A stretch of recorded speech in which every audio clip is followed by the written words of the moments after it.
kicking for the like it's 9-3. You see, Rob impact the mic, keeping it real, G.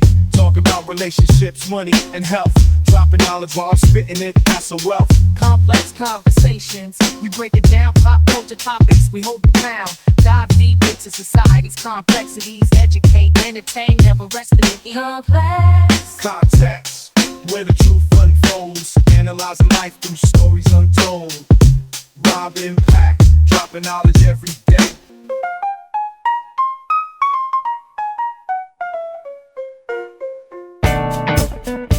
Unpacking life's complexities, one topic at a time. You're listening to Complex Context. Here is your host, Rob Impact. Welcome, folks, to another episode of Complex Context. I'm very happy to be with you, feeling blessed that I am. My name is Rob Impact, and we're here to talk about quite a few different topics in life. It's an opportunity for us to kind of vent and present some information that maybe we wouldn't normally find in what has become the day-to-day of social media madness and having to appear that everything is hunky-dory when it might not be. So we like to get some things out on the table. How have you been? My week has been very good.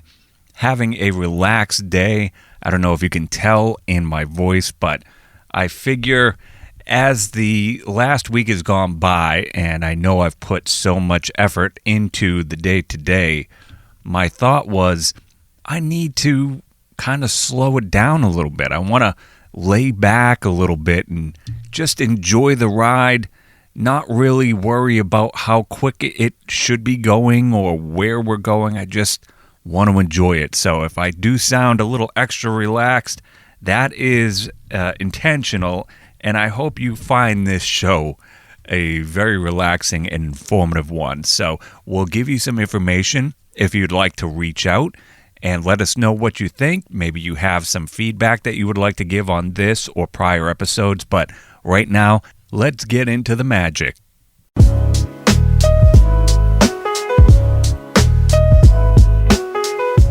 We are quickly approaching Election Day here in the United States, and there was something that caught my attention, and I'm honestly ignorant to the fact of if this is the case elsewhere in the world, but at least here in the U.S., I'm very curious. Do endorsements still mean anything, or do they have any kind of significance to what your ultimate selection is going to be? I came across a video last week of two pro wrestlers that are not active anymore, but still occasionally show up. And I was very surprised that they both sat with a famous political candidate, and there was this endorsement of voting for this particular person. And this show, I don't want to make it about politics or any kind of sensitive information that you might find harmful to your well-being.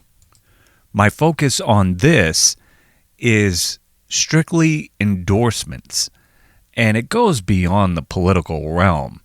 When you think about celebrities or people who are deemed of some type of cultural value, you could have an endorsement for a product or a service or some kind of home-related scenario. Endorsements are nothing new, right?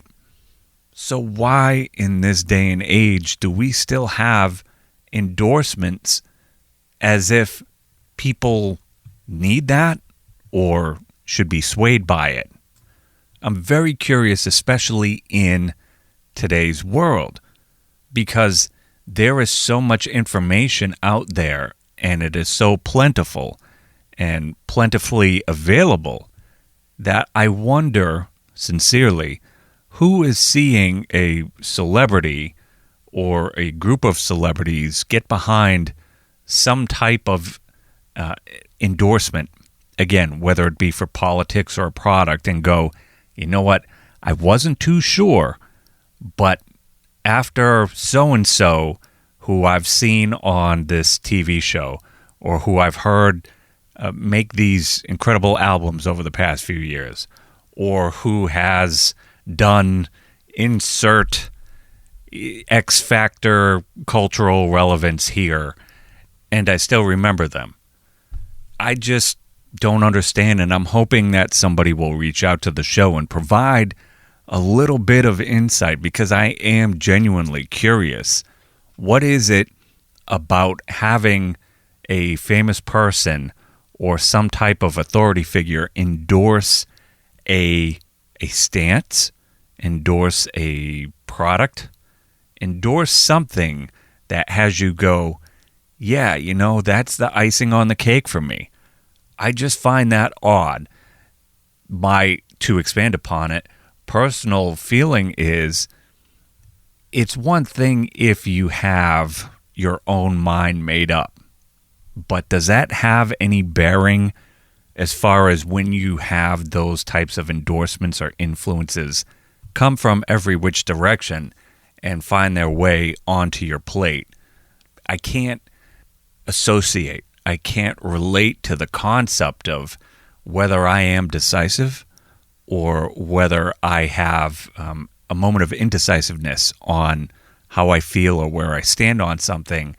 And to think that, say, a singer who I've followed their work for years would say, I believe in this person, or I believe in this product, and I'm to hear that and go, well, you know what, I wasn't too sure, but now that so-and-so has said that, maybe I should really give it a shot. It's hard to be eloquent about it and not go off the rails because it's in my mind what I want to say. I can't see. There's so many things that come to mind, right? As far as who you listen to. Isn't it a good judge of character?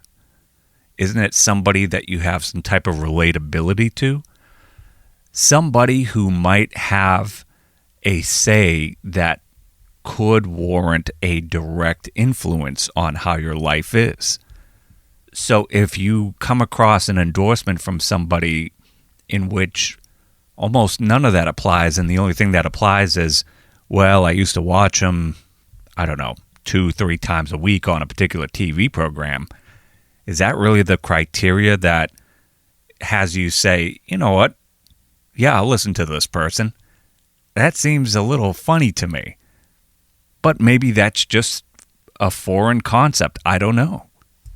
It doesn't make anybody less than for wanting to go that route. I just think it's a little concerning, because what is that criteria that you have deemed an endorsement valid? I don't see many other people, at least from the celebrity world, have an opinion that is so strong that it should influence my quality of life. I don't see that. And I wonder why we have folks fall into that. Why is it that we see certain people on the internet, certain people on TV, certain singers, and we go, you know what? I'm going to take stock in what they say. Based off of what? You enjoyed their artistic body of work? Cool. How does that translate into your paying the bills? You're wanting to make sure that your local government is working correctly for you, making sure that your family is safe. I'm very interested in knowing how somebody processes that and goes, this has relevance to me.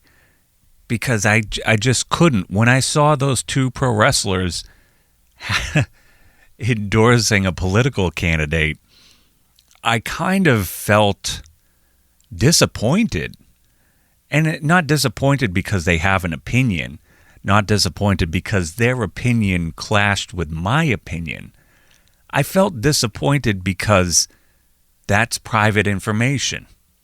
That's private information that I don't believe should have any influence on somebody else. So if I told you I felt strongly about a product, you can take that as my opinion, and you probably shouldn't take it for any more than that, because it's most likely 98, 99% likely that you don't know me, or you don't know really my character or how I approach my day to day. And I wouldn't fault you for saying, yeah, this is a guy on a podcast, one of probably hundreds of thousands, maybe millions. I don't know. I mean, podcasts can be a dime a dozen, but to my point, you would have the right to say, well, who is this guy? Or more specifically, why should what this guy says have bearing on me? Unless you have developed a trust in my character. And if you have, I really appreciate that.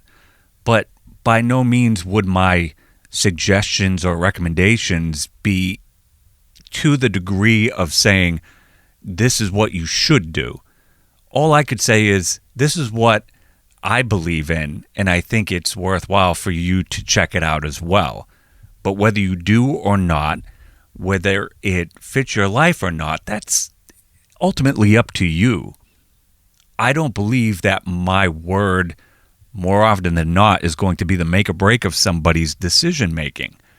So why should any regular Joe Schmo like myself look at somebody who has artistic contributions and go, you know what, I'm going to put faith in what they have more than, say, my neighbors or my friends? Why? Because they're famous? That's a crazy one to me. And again, I would welcome opinions on that. Don't hesitate to reach out. Let me know. Do endorsements, whether it be for a product or a service or the political front, do they mean something to you in terms of influencing your decision? And if so, why is that?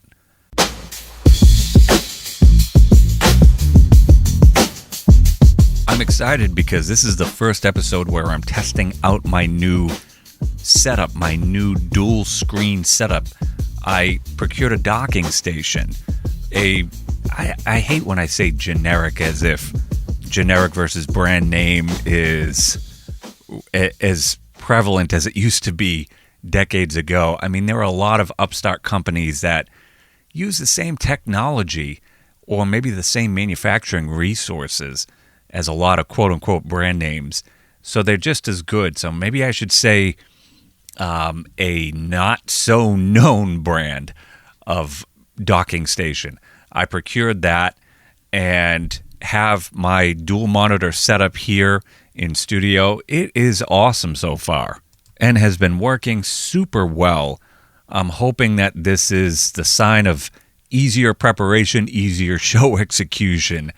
But I would highly recommend, if that's an option and you want a dual monitor setup and you have that, feel free to reach out to me. I'd be glad to recommend what I ended up procuring.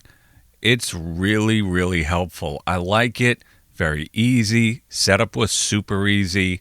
It has the capability of 2 HDMI connections, with one being direct and the other one having multiple adapters that you can convert HDMI to, I think it's, a DVI interface? I'm not looking directly at it, so don't quote me on that, but it's nice. It was affordable. This is very cool. This is where technology seems to make a difference and is fun again, right? It's not a necessity. It can help. I know from my experiences at work, I enjoy the dual monitor setup because it allows me to keep communication options open on one while working on, say, a Word doc or an Excel sheet on another. So the visibility of either one program doesn't get lost in the shuffle. And this is very cool. I like this. I would highly recommend, if you happen to have a home office, or if you happen to do podcast production, or some type of artistic creativity that you need to kind of spread out things and one monitor is a little tight, this is very cool. I know it's more common in a lot of workplaces, but it is really, really nice to have in an audio setting or just a more casual setting. I like that. So if you're looking for a docking station option, don't hesitate to reach out. As usual, I'd like to send a thank you to our listeners who have been engaged and really participate in enjoying Complex Context. Super shout out going out, again, similar to last week, to the folks of India and Russia. I see you, appreciate you. Also, shouts going out to the folks in New England and Florida specifically for high listenership, high interaction. We love that. Now, if you want to spread the word about how somebody can listen to Complex Context, it's super, super easy.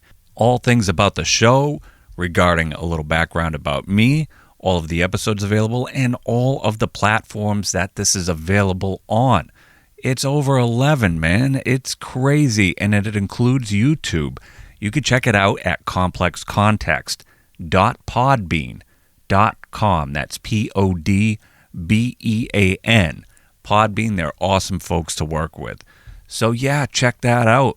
We're on so many different platforms, and we're very grateful and blessed for that. And we don't want you to miss out, so make sure you check that out. You could also send us your feedback on show topics or episodes in general. Reach out to us. We're on facebook.com/complexcontext1. We are also on X. Our username is @complexcontext1. And emails are always appreciated. complexcontextshow@yahoo.com.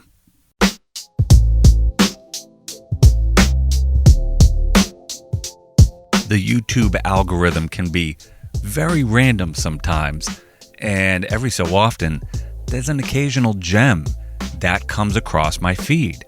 And one of those gems happened to be Dr. Jeff Lindsay, who is a British linguist and a writer and director. I believe he's worked on some BBC shows. And Dr. Lindsay has a YouTube channel. It's literally his name. So G-E. You would you would think sometimes the J and the G wouldn't be as confusing as it is, but that's all right. GEOFFLINDSEY, Dr. Jeff Lindsay. And he has, in the couple of videos that I've watched, been so eloquent with different linguistic topics that probably a lot of people don't bother to think of. It might be on such a granular level that it's just not considered. But I have, in a communicative and probably over-analytical way, have picked up over the years on certain speech patterns, certain ways of folks delivering their message. And I'm no saint. I'm not perfect by any means. But it's something that I've absolutely picked up on. And the good Dr. Lindsay, he shows his knowledge and really backs it up with some great audio-visual examples on his YouTube videos. He has discussed a number of topics, many of which I still need to get to, but of interest. Most recently, I watched a video about vocal fry, which I used to work with somebody who really had it. I never mentioned it to them. I don't think I brought it up to anybody else, but I could tell during a weekly meeting, I'm going, this person has incredible vocal fry. And I'm not trying to say that as a compliment or an insult. It's just very fascinating as to why that's such a thing with certain people. Maybe on occasion it gets confused with somebody having a throat irritation, but this, at least in this particular instance of Dr. Jeff Lindsay's video, goes beyond a situational concept and more of a really intentional and cultural phenomenon. And I was just so impressed with his information. I also watched a video that involved Hollywood's quote-unquote mid-Atlantic accent. the accent that you would find in a lot of the old black and white videos from, say, the 30s and 40s and 50s, of course. But that was very fascinating as well, because nobody usually talks like that. And what is deemed to be, as I have done before, fake and really something that was manufactured, there is significance behind a degree of legitimacy with folks talking like that historically. And Dr. Lindsay goes into detail about it and does provide unbelievable detail. So I'm looking forward to watching more and learning more from the good doctor. Why you hate language mistakes, America's new T dropping, as in the letter T, the best British accent by an American. I might have to watch that, because I find it hard to believe that so many videos now on Instagram and YouTube are coming out of Britain. I really feel like there is a high percentage of American folks that are trying to talk in a British accent for clicks. And that kind of reeks of attention grabbing more than content driven works. And I don't agree with that. I think if you have enough content, you don't have to worry about putting on a fake accent. But whatever gets the clicks, am I right, kids? How to pronounce pronunciation, it's pretty cool. I like it. And it's very, very intriguing about, as far as why we talk the way that we do, certain linguistic, again, concepts that a lot of people don't take the time to think about. And these are, again, with my mind and its intricacies, things that I've picked up on a few things over the years. And I'm really happy to have come across this. I would consider it very nice relaxation and education at the same time. So grab a cup of tea or a nice bottle of water. Sit down and watch the good Dr. Jeff Lindsay on YouTube, and feel free to check out additional information through Google. He does seem like a very educated and fascinating guy. So Dr. Jeff Lindsay, the British linguist, I would recommend that. You could call it an endorsement, if you will, but it's really more of your choice. I'm not trying to force it on you. Feel free to consider it some good educational entertainment as recommended by Rob Impact. I'm hopeful in ensuring that my day-to-day intake is on a respectable level, and not that I would have any significant worry about that, but I came across a promo code and I wanted to try the whole meal plan thing, and I let my wife know. I said, hey, I just want to let you know I'm kind of doing an experiment next week. I did a little research. There's a lot of meal plans available, and I picked the one that I thought would be most beneficial in terms of the options provided and what I'm hoping it would benefit me, at least in the experimental phase. Now, I can't say that long term I have intent on sticking with it. There's a cost to it that I'm not too sure I'm ready to incur on a regular basis. So having this promo code, at least for this initial week and potentially the week after, yeah, that's cool. I wanted to take advantage of that, but I'm not, again, 100% sure that beyond the time period in which this code is applicable, that I would want to dig into my pocket and spend as much as it is. Or maybe I would scale it back. I'm starting with a week's worth of lunches and a week's worth of dinners. Maybe it would get to the point where I just scale it to a week's worth of lunches or a week's worth of dinners. I've thought about it, and I know that some folks might go, well, what are you, lazy, or you don't know how to cook? No, it's got nothing to do with that, but time is of the essence, and it's the only asset that is just non-replenishable in the form of our being right now on this earth. So in the hopes of trying to see what all the craze is about and take advantage of a good opportunity while still maximizing personal time, this seemed like a pretty good option to roll with. I'm interested if you have tried this out. Has there been a meal plan, whether it's been 1 a day, 3 a day? Is it every single day of the week? Do you do it 5 out of the 7? How has your experience been with this? I can tell you from the meals that I have coming, I'm very excited to try them out because they look and sound delicious. And I'm all about taking in delicious stuff that isn't going to be full of additional chemicals and all kinds of nastiness, which is typically found in a lot of American foods. Now, not all of them. I don't want to say that. But we do have a problem with over-manufactured foods and the inclusion of a lot of bad stuff that we have an organization who is supposed to oversee it say, no, that's okay. Everything is fine with that. But yet, a lot of those ingredients are banned in other countries. So go figure that out. I'm not too sure how that works. So that's why I said I want to try this. I want to see how it reacts and if this is something that long-term I should consider. And maybe not just for myself, see if my better half would like it as well. And we'll see about how that would domino over to our daughter. So I don't know. I'm looking forward to it.